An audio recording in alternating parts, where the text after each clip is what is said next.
అందరూ సుఖంగా ఉండే మార్గం ఏమిటి? అందరూ దుఃఖంతో ఎందుకు ఉన్నారు?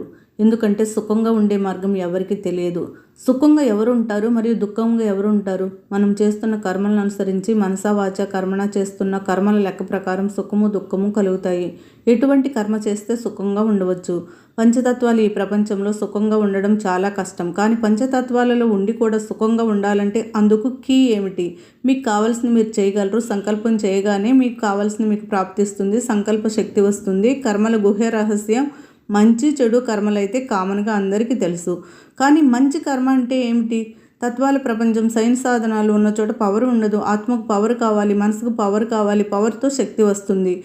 శక్తి స్వరూపంగా ఎప్పుడవుతారు? ఏ ఆత్మలో కూడా శక్తి ఎందుకు లేదు? ముందు మిమ్మల్ని మీరు ఆత్మగా అంగీకరించండి. దేహముగా భావిస్తే దుఃఖం వస్తుంది. దుఃఖాన్ని కలిగించేది ఎవరు?